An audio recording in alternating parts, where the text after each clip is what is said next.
Hello friends, स्वागत है आप सभी का home science classes with Mohini ma'am में। प्रश्नों की बात हुई थी आपसे वन लाइनर की, जिसको आज तो हम सॉल्व करेंगे, लेकिन एक विशेष सूचना आपको देनी थी हमें कि जो आपका क्लास चल रहा था, एक तो चाइल्ड डेवलपमेंट अधूरा है, प्लस आपका यूथ की प्रैक्टिस चल रही है। तो आज हम वन लाइनर कंप्लीट करते हैं। वन लाइनर को हम या तो बीच बीच में करेंगे जैसे कि अभी तक कर रहे थे सॉल्व, या फिर हम ऐसा करेंगे कि जब एग्ज़ाम करीब होगा तब हम क्विक रिवीजन में वन लाइनर को जगह देंगे। और अभी हम चाइल्ड डेवलपमेंट कंप्लीट कर लेते हैं और यूथ की प्रैक्टिस को कंप्लीट कर लेते हैं, ठीक है। तो कुछ दिन आपके यूथ चला करेगी, कुछ दिन चाइल्ड डेवलपमेंट, वो जैसा मुझे सूटेबल लगेगा मैं अपने अकॉर्डिंग कर लूँगी, ठीक है। पर आपको वीक में 2 बार वो क्लासेस मतलब आधा आधा बांट देंगे। 3 दिन आपको यूथ मिल जाएगा और 3-4 दिन आपको चाइल्ड डेवलपमेंट मिल जाएगा। आधे से ज़्यादा चाइल्ड डेवलपमेंट कंप्लीट हो चुका है, कुछ रह गए हैं वीडियोस, क्योंकि कमेंट सभी का आता है और सभी का स्वागत करना चाहती हूँ। लेकिन आप समझो कैसे एक क्लास के मतलब डेली एक क्लास जाती है और डेली इतनी सारी टाइपिंग मैं अकेले कैसे कर सकती हूँ और डेली सारे सब्जेक्ट में कैसे पढ़ा सकती हूँ। तो जो अभी चल रहा है वो लोग पढ़िए, और जिनका न्यूट्रिशन साइंस की डिमांड है या और टेक्सटाइल की डिमांड है तो वो भी जैसे ही ये कंप्लीट होता है तो हम यूथ के साथ साथ उसको स्टार्ट कर देंगे। 10 वीडियो आई थिंक अभी बनेंगे चाइल्ड डेवलपमेंट के, तो हम लोग चाहेंगे तो 10 दिन में कंप्लीट हो जाएगा, ठीक है। तो स्टार्ट करते हैं क्लास को। आज यकृत की बीमारी से संबंधित या पीलिया वीलिया से संबंधित प्रश्न है वन लाइनर में। ये ज़्यादा अच्छे से समझ में आएंगे क्योंकि ये डिफ़िकल्ट टॉपिक है, ठीक है ना। तो स्टार्ट करते हैं। क्वेश्चन 1 है, यकृत की रोगग्रस्त होने के बाद सबसे पहले प्रकट होने वाला लक्षण कौन सा है। तो जैसे कि आपको पता है विटामिन ए की जब डेफिशिएंसी होती है किसी व्यक्ति या बच्चे में तो सबसे पहले हमें दिखता है रतौंधी।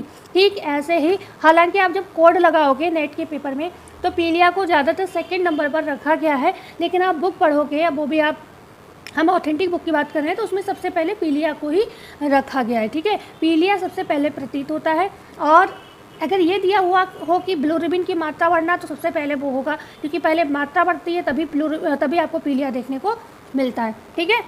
तो बढ़ते हैं आगे। क्वेश्चन 2 है, किसकी उपस्थिति के कारण रक्त में पीलापन प्रतीत होता है। तो आप जानते हो जब बिलिरुबिन की मात्रा में रक्त में वृद्धि हो जाती है तब क्या है, पीलापन दिखाई देता है हम लोगों को, जिसे कि हम पीलिया या फिर कहते हैं वायरल हेपेटाइटिस, ठीक है। वायरल हेपेटाइटिस भी हम इसको कहते हैं पीलिया के लिए। यकृत आप जानते हो हमारे शरीर की सबसे बड़ी ग्रंथि है। ज़्यादातर न्यूट्रिशन जो होते हैं एक वसा को छोड़कर, ठीक है, वसा को छोड़कर ज़्यादातर जो न्यूट्रिशन होते हैं वो हमारे यकृत में ही संग्रहित होते हैं। ये ग्लूकोज ही नहीं होता ग्लाइकोजन के रूप में, जितने भी न्यूट्रिशन होते हैं उनका संग्रहण स्थल क्या है, यकृत है। इस चीज़ को आप ध्यान रखिएगा, ठीक है ना। जो हमारी रक्त नलिकाएँ होती हैं उनमें क्या होता है, जब रक्त नलिकाओं में पीलिया हो जाता है, ठीक है ना, तो कहीं ना कहीं उनमें ब्लड जो सर्कुलेशन है वो कहीं ना कहीं प्रभावित होता है, क्योंकि रक्त की कमी हो जाती है, बिलिरुबिन बढ़ जाता है।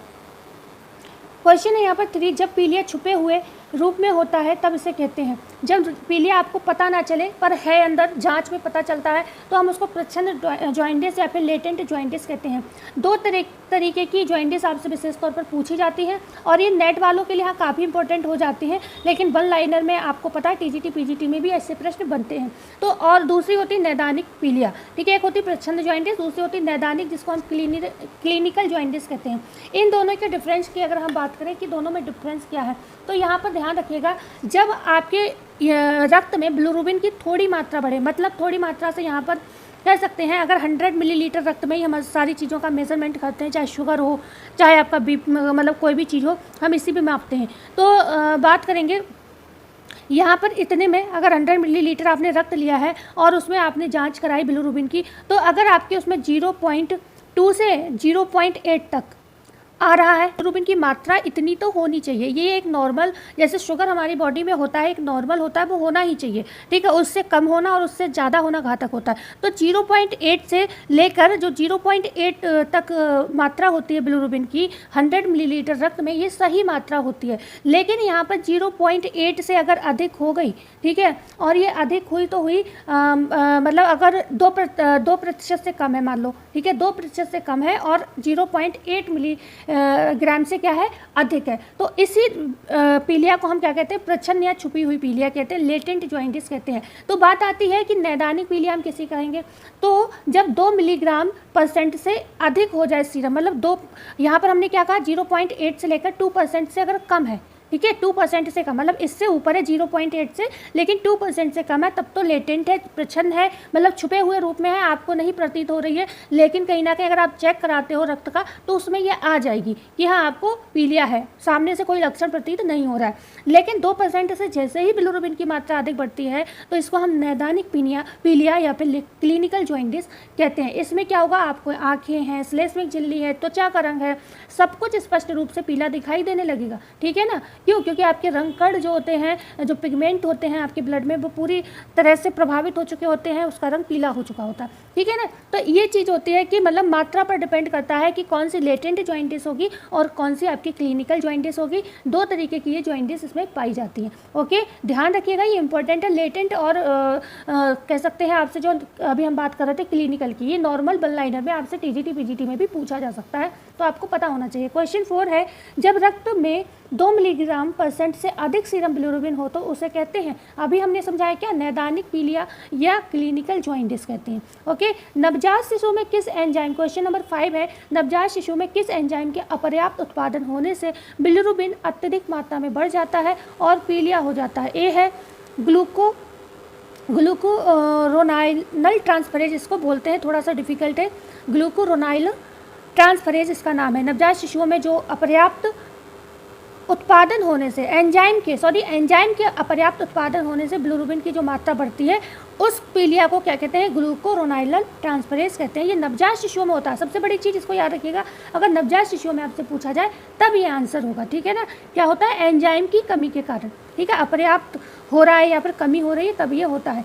पीलिया कितने प्रकार का होता है, अगर ये प्रश्न बनता है तो पीलिया 3 प्रकार का होता है। ये वेरी इंपॉर्टेंट प्रश्न है, ध्यान रखिएगा। पीलिया के प्रकार नॉर्मली पूछे जा सकते हैं, 3 होते हैं। कौन कौन से होते हैं, एक ऑब्स्ट्रक्टिव पीलिया होता है, हिमोलाइटिक पीलिया होता है और हिपेटोसेल्युलर पीलिया होते हैं। 3 तरीके के याद रखना, ऑब्स्ट्रक्टिव पीलिया, हिमोलाइटिक पीलिया या हिपेटोसेल्युलर पीलिया, ये 3 तरीके के पीलिया होते हैं। आगे बात करते हैं क्वेश्चन नंबर 7 की। अवरोधी व ऑब्स्ट्रक्टिव पीलिया के प्रकार हैं। ए है, मतलब 2 प्रकार है इसके, बाह्य यकृतीय अवरोध और दूसरा है आंतरिक यकृतीय अवरोध, ठीक है ना। जो आपके ऑब्स्ट्रक्टिव पीलिया, अभी हमने 3 तरीके की पीलिया बताए आपको, ठीक है, 3 तरीके के पीलिया बताए। उन 3 तरीके के पीलिया में अगर हम बात करें कि अवरोधी या ऑब्स्ट्रक्टिव पीलिया के कितने प्रकार हैं, तो आप कहोगे 2 प्रकार हैं। कौन कौन से, एक बाह्य यकृतीय अवरोध या और दूसरा है आंतरिक यकृतीय अवरोध, ठीक है ना। ये जो आपको अवरोधी या ऑब्स्ट्रक्टिव लिखा हुआ मिल रहा है ना, ये दोनों सेम ही चीज़ है, ठीक है ना। और इसको ऑब्स्ट्रक्टिव जो पहला वाला हमने पढ़ा था, ऑब्स्ट्रक्टिव वाला, इसी को अवरोधी पीलिया भी कहते हैं, ठीक है। बात करेंगे क्वेश्चन नंबर 8 की। यकृत सामान्य बिलिरुबिन से कितने गुना अधिक बिलिरुबिन का भार वहन कर सकता है। जो यकृत है अगर वो फिट है, कोई दिक्कत नहीं है, तो अगर 6 गुना भी अधिक हो जाए, जो बिलिरुबिन की अभी हमने सामान्य मात्रा क्या बताई थी, 100 मिलीलीटर रक्त में 0.8 से लेकर कितनी बताई थी, 0.8 तक, ठीक है। तो ये मात्रा जो है इसके भी 6 गुना अधिक सहन कर सकता है यकृत। लेकिन और जो ऊपरी तौर पर यकृत है वो सही होना चाहिए। तब यकृत पहले से और समस्याओं से जूझ रहा है, उसके बाद बिलिरुबिन की मात्रा बढ़ जाए या आरबीसी का सही से निर्माण ना हो पाए, तो जो है यकृत पूरी तरह डैमेज हो जाता है और आप सुनते होंगे पीलिया से कई बार लोगों की मृत्यु भी हो जाती है, ठीक है ना, सही ध्यान ना रखने पर। तो 6 गुना से अधिक बिलिरुबिन को ये वहन कर सकता है, इसका भार वहन कर सकता है। लेकिन समस्या ये है कि कंडीशन वही है कि यकृत में और कोई समस्या नहीं होनी चाहिए। 9 नंबर का क्वेश्चन है, जब पीलिया के कारण असमान रूप से आरबीसी टूटने लगते हैं तो होने वाली समस्या कौन सी है। मतलब असमान रूप से, एक तो होता है नॉर्मल आरबीसी टूट रहे, एक होता है कि बहुत ज़्यादा डिफिकल्ट कंडीशन आ गई और आरबीसी बहुत ज़्यादा टूट रहे हैं, ठीक है ना। तो उसको हम क्या कहते हैं, ये आपको बताना है। तो इसको हम कहते हैं कंजेनाइल स्फेरोसाइटोसिस, सिकल सेल रक्ताल्पता तथा थैलीसीमिया आदि। जो आप सिकल सेल एनीमिया पढ़ते हो ऐसे याद रखिएगा, इसमें भी आरबीसी बहुत ज़्यादा टूटते हैं। मैग्लोब्लास्टिक एनीमिया पढ़ा है आपने, उसमें भी आरबीसी बहुत ज़्यादा टूटते हैं, ठीक है ना। तो ये सारी चीज़ें आपको पता होनी चाहिए। और कंजेनाइल स्फेरोसाइटोसिस में भी आरबीसी बहुत ज़्यादा टूटते हैं। ये सारे थैलीसीमिया में भी आरबीसी बहुत टूटते हैं। और बहुत टूटने का मतलब है कि मतलब खून की बहुत ज़्यादा कमी होना, ठीक है ना। क्वेश्चन 10 है हिपेटोसेलुलर पीलिया का अन्य नाम क्या है। तो जो हिपेटोसेलुलर पीलिया है ये क्या है, कैटरल पीलिया भी कहलाता है। अब अगर आपसे टीजीटी पीजीटी में प्रश्न बनते हैं नॉर्मल बेस पर ही प्रश्न पूछे जाएंगे, एकदम से डिफिकल्ट नेट लेवल का पेपर यहाँ पर नहीं आएगा, ठीक है ना। और लेकिन नेट ये जो प्रश्न है ये नेट लेवल के बाकी में है, आप इनको क्योंकि ये बीमारियों से जो है डीपली प्रश्न नेट में पूछे जाते हैं, लेकिन इसमें मैं डीपली कुछ नहीं लाई हूँ, अभी ये ऊपरी प्रश्न है तो ये आपके टीजीटी पीजीटी के लिए इंपॉर्टेंट हो जाते हैं। क्वेश्चन 11 है मोतीझरा में अमीबिक हेपेटाइटिस किस प्रोटोजोआ के कारण होता है। देखो जो आपके शरीर में कभी कभी हम लोगों को टाइफाइड होता है और टाइफाइड के बाद हमारे शरीर में जब लंबा समय हो जाता है तो छोटे छोटे वाइट कलर के दाने आ जाते हैं जिसको हम मोतीझरा भी कहते हैं, ठीक है, मोतीझरा भी कहते हैं। तो जब अमीबिक हेपेटाइटिस प्रोटोजोआ के कारण हमें टाइफाइड होता है, ठीक है, या टाइफाइड में अमीबिक हेपेटाइटिस हमें परेशान करता है, ये वाले प्रोटोजोआ की वृद्धि हो जाती है तो वो पायोजेनिक कोकाई द्वारा होता है, ठीक है, पायोजेनिक कोकाई द्वारा होता है, ध्यान रखिएगा। एक होता है स्पाइरोकिटस, एक होता है मोतीझरा स्पाइरोकिटस, ठीक है, स्पाइरोकिटस मोतीझरा होता है। जब ये वाला मोतीझरा होता है तब यहाँ पर क्या होता है, इसको कहते हैं लेप्टोसाइरिस के रूप में ये मतलब परेशान करता है, ठीक है, लेप्टोसाइरिस के रूप में ये शरीर को परेशान करता है, ठीक है, साइरिस। तो हमेशा ध्यान रखना कितने तरीके का जो मोतीझरा है वो दो तरीके का होता है, एक कौन सा होता है पायोजेनिक और दूसरा कैसा होता है स्पाइरोकिटस। पायोजेनिक किसकी वजह से हमें ज़्यादा परेशान करता है, अमीबिक हेपेटाइटिस की वजह से, ठीक है, और जो स्पाइरोकिटस होता है वो लेप्टोसाइरिस के रूप में हमारे शरीर में प्रेजेंट होता है, ठीक है। बढ़ते हैं आगे। क्वेश्चन है 12 पीलिया होने पर किस स्थिति में प्रोटीन नहीं पाया जाता, नहीं दिया जाता, पीलिया होने पर किस स्थिति में प्रोटीन नहीं दिया जाता। देखो यकृत के रोग में वैसे तो वसा को बैन किया जाता है, प्रोटीन तो किसी कंडीशन में किसी भी रोग में बैन नहीं किया जाता। वृक्क संबंधी रोग में भी प्रोटीन को बैन ना किया जाए अगर वृक्क की हालत सही हो तो, ठीक है। तो प्रोटीन नॉर्मली किसी रोग में नहीं बैन किया जाता है क्योंकि वो हमारे शरीर में बहुत अच्छा काम करता है, जैसे कि कोशिकाओं का निर्माण, टूट फूट का निर्माण, ठीक है ना, वृद्धि और विकास में सहायक बहुत सारे काम प्रोटीन करता है हमारे शरीर में, ऊर्जा को बचाता है। लेकिन जब आपके शरीर में सभी अंग बेकार हो जाते हैं तो उस समय फिर ये कहा जाता है कि प्रोटीन जो है प्रोटीन भी बंद कर दिया जाना चाहिए। तो वो वाली जो समस्या है कि ये यकृत रोग में भी अगर पीलिया हुआ है, ठीक है ना, और सबसे पहले तो क्या कौन सा न्यूट्रिशन बंद किया जाएगा, वसा बंद किया जाएगा। वसा लगभग समस्याओं में बंद कर दिया जाता है, मतलब फैट को ज़्यादातर बंद किया जाता है। लेकिन अगर आपसे प्रोटीन भी बंद करने की सलाह दी जा रही है तो इसको कहते हैं यकृतीय पूर्व मूर्छा, ठीक है। यकृतीय पूर्व मूर्छा की कंडीशन में क्या होता है, आपके शरीर के लिए प्रोटीन भी बैन हो जाती है। प्रश्न बहुत अच्छा, और इस टाइप के अगर प्रश्न नेट वाले जो तैयारी करते हैं विशेष तौर पर उन्हें देखने चाहिए, क्योंकि जो ये प्रश्न होते हैं ना, ये लेसन जो होते हैं बहुत डेप्थ में दिए होते हैं, मतलब बहुत डीपली दिए होते हैं, तो इनको कई बार पढ़ना पड़ता है। तो अगर आप ये प्रश्न देख लेते हो तो आपका डाउट क्लियर हो जाएगा। डाउट जो होते हैं, प्रोटीन, वसा, कार्बोहाइड्रेट में से पीलिया होने पर किस पोषक तत्व की मात्रा को सर्वाधिक बढ़ा देना चाहिए। मतलब आपको 3 न्यूट्रिशन दिख रहे हैं, प्रोटीन दिख रहा है, वसा दिख रहा है और कार्बोहाइड्रेट। प्रोटीन, वसा और कार्बोहाइड्रेट अगर पीलिया है तो इनमें से किसको सर्वाधिक देना चाहिए, ये बात हो रही है। तो कार्बोहाइड्रेट को सबसे ज़्यादा देना चाहिए, प्रोटीन को उससे कम, और अगर बहुत ही गंभीर कंडीशन है तो प्रोटीन तो बैन ही हो जाएगा और वसा तो बैन हो ही जाता है पहले से ही, ठीक है। तो बात करते हैं क्वेश्चन नंबर 14 की। पीलिया होने पर कार्बोहाइड्रेट की मात्रा बढ़ा दी जाती है, जिसके पूर्ण चयापचय हेतु किस विटामिन की मात्रा भी पीलिया में अधिक बढ़ा देनी चाहिए। मतलब कार्बोहाइड्रेट आपने बढ़ा दिया पर उसका सही से ऑब्जॉर्बेशन हो पाए, ठीक है, अवशोषण हो पाए, इसके लिए भी तो, या उस पर मेटाबॉलिज्म का प्रोसेस अच्छे से हो पाए, उसके लिए भी तो कुछ चीज़ें चाहिए होंगी। तो विटामिन बी कॉम्प्लेक्स की यहाँ मात्रा जो है बढ़ा देना चाहिए, ठीक है, विटामिन बी कॉम्प्लेक्स की मात्रा यहाँ पर बढ़ा देनी चाहिए। इसके अलावा 10% ग्लूकोज जो है पानी में घोलकर दिया जाना चाहिए। इलेक्ट्रोलाइट्स की मतलब जो इलेक्ट्रोलाइट्स होते हैं उन्हें बढ़ा देना चाहिए। शक्कर है, गुड़ है, शहद है, या फिर सूप है, सब्जियों के फल हैं, फलों के रस हैं, ये सारी चीज़ें इस समय देना चाहिए, ठीक है। बढ़ते हैं आगे। कोई नहीं, 15-16 दोबारा से बना दिए प्रश्न, अच्छी बात है, तो 2 क्वेश्चन एक्स्ट्रा होंगे। यकृत में बसीय परिवर्तनों को रोकने वाला विटामिन कौन सा है। तो यकृत में जो भी बसीय परिवर्तन, मतलब जो वसा की मात्रा बढ़ती है, ठीक है, उससे आपने मान लो ज़्यादा वसा खाया या फिर यकृत में आपके वसा क्यों नहीं जमता, ये प्रश्न आता है। तो फिर कोलिन जो विटामिन होता है, कोलिन भी एक तरीके का विटामिन होता है। जो कोलिन होता है इसका निर्माण किसके द्वारा होता है, मिथियोनिन एमिनो अम्ल के द्वारा होता है। मिथियोनिन एमिनो अम्ल जो है कोलिन का निर्माण करता है, ठीक है ना। तो कोलिन जो है यकृत में वसा को जमने नहीं देता, ठीक है। तो वसा जब होता है, वसा मतलब वसीय अम्ल, ओके, तो वसा को यकृत में जमने नहीं देता या फिर इसके परिवर्तनों को रोकने का काम कोलिन करता है। ठीक है, बढ़ते हैं आगे। क्वेश्चन नंबर 16, यकृत में मिथ्योनिन सल्फर के माध्यम से किसका निर्माण करता है? तो हमेशा ध्यान रखिएगा, यकृत में सल्फर के माध्यम से जब भी निर्माण की बात होगी तो वो सिस्टीन होगा। ठीक है, सिस्टीन होगा, क्योंकि जो आपका कोलिन का निर्माण होता है मिथ्योनिन के माध्यम से वो इनेथॉन एमीन, जो इनेथॉन होता है ना, इनेथॉन एमीन के माध्यम से होता है, इनेथॉन एमीन के माध्यम से होता है। ठीक है, तो मिथ्योनिन इनेथॉन एमीन के माध्यम से कोलिन का निर्माण करता है, और यहाँ पर सिस्टीन के निर्माण की बात चल रही है तो मिथ्योनिन जो होता है सल्फर के माध्यम से सिस्टीन का निर्माण करता है। ठीक है, क्वेश्चन है 17, वह पोषक पदार्थ जो यकृत को गंभीर रोग व क्षतिग्रस्तता में कोशिकाओं के पुनर्निर्माण के लिए आवश्यक है लेकिन फिर भी गंभीर रोगग्रस्तता में ना देना इसका श्रेष्ठकर माना जाता है, यह है प्रोटीन। ठीक है ना, अभी हमने बताया आपको जो नॉर्मल समस्याएं होती हैं, ठीक है ना, तो प्रोटीन तो सभी में आवश्यक है, लेकिन कभी कभी जब होता है कि यकृत है और आपका जो किडनी, गुर्दे जिन्हें हम वृक्क भी कहते हैं, ये दो अंग ऐसे हैं प्रोटीन पर विशेष तौर पर काम करते हैं। ठीक है, प्रोटीन पर विशेष तरीके से जो इसका पाचन वगैरह है उसमें काफ़ी हेल्प करते हैं, मतलब खासतौर से फिल्ट्रेशन का काम करते हैं।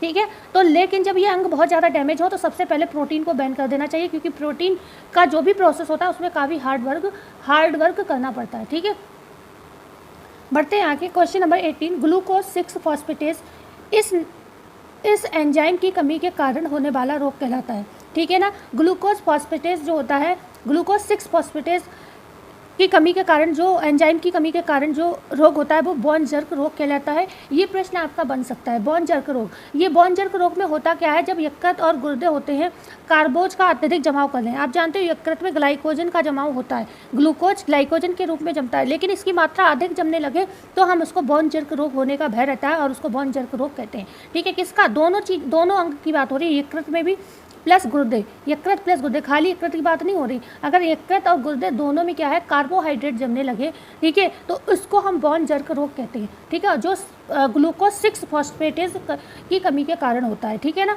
किसकी कमी के कारण होता है बॉन जर्क रोग? ग्लूकोज 6 फॉस्फेटेज एंजाइम की कमी के कारण ये होता है। ठीक है, क्वेश्चन 19, यकृत में लोहे का असामान्य जमाव क्या कहलाता है? तो यकृत में जब लोहे की मात्रा काफ़ी जमने लगे, नॉर्मल तो रहता ही है भाई लोहा, तो उसको हम सिरोसिस या होमोसाइडोरोसिस तथा होमोक्रोमेटोसिस कहते हैं। ठीक है, बढ़ते हैं आगे। क्वेश्चन नंबर 20, शरीर के किस अंग को विटामिन ए का संग्रह कक्ष कहा जाता है? तो ये यकृत के लिए कहते हैं। यकृत क्या है, विटामिन ए का संग्रह कक्ष। हमने बताया आपके जो भी पोषक पदार्थ होते हैं उनका संग्रह ज़्यादातर यकृत में ही होता है, लेकिन विटामिन ए का जो है ज़्यादा होता है, इसलिए इसको संग्रह कक्ष कहते हैं। ओके, क्वेश्चन है 21, 1 ग्राम अल्कोहल के सेवन से 7 कैलोरी ऊर्जा प्राप्त होती है, लेकिन ये कौन सी समस्या को जन्म भी देती है? तो ये गैस्ट्रोइटिस नामक समस्या होती है। 7 कैलोरी ऊर्जा जरूर अल्कोहल देता है हमारे शरीर के लिए, लेकिन इसका ज़्यादा प्रयोग नुकसानदायक होता है, क्योंकि अल्कोहल आप जानते हो यकृत के लिए तो विशेष तौर पर नुकसानदायक होता है। इससे क्या होगा, भूख में कमी आ जाएगी। ठीक है ना, पाचन तंत्र आपका प्रभावित होगा, विष आपके शरीर में खुद से बनने लगेंगे जो यकृत पर संक्रमण पैदा करेंगे। ठीक है ना, बी कॉम्प्लेक्स जो विटामिन होते हैं उनकी मात्रा कम हो जाती है, या फिर उनको अलग से लो, तब भी जब अल्कोहल भी आप लगातार ले रहे हो या ज़्यादा मात्रा में ले रहे हो तो कहीं ना कहीं समस्याएँ बढ़ती ही जाएंगी। ठीक है ना, क्यों, और जो आपका जो ये होता है बसीय अम्ल, जो बसीय अम्ल होता है उसकी कहीं ना कहीं ये वृद्धि करने का काम भी करता है। ठीक है, जो आपका अल्कोहल होता है, बसीय अम्ल का निर्माण अगर बढ़ गया तो यकृत पहले से ही क्षतिग्रस्त था, ऊपर से बसीय अम्ल अगर फैटी टिश्यूज उसके ऊपर बढ़ने लगेंगे तो यकृत और ज़्यादा वर्क करना पड़ेगा और ज़्यादा डैमेज होने का खतरा बढ़ जाएगा। ठीक है, तो ये सारी चीज़ों के लिए जो है अल्कोहल नॉर्मली नहीं लेना चाहिए, या दवाई के रूप में लेते हो तो सही है, ज़्यादा नहीं लेना चाहिए। बात करते हैं आगे। क्वेश्चन नंबर 22 की हरी मिर्च में पाया जाने वाला वह क्रियाशील तत्व जो यकृत की कोशिकाओं को क्षतिग्रस्त कर देता है। तो हरी मिर्च बहुत फायदेमंद है, लेकिन इसमें जो कैप्सिसिन, आप जानते हो कैप्सिसिन के कारण तीखी गंध आती है इसमें। ठीक है, तो कैप्सिसिन के कारण जो होता है यकृत पर प्रभाव पड़ता है, तो हरी मिर्च भी जब यकृत वाली समस्याएं हो तो कम कर देनी चाहिए।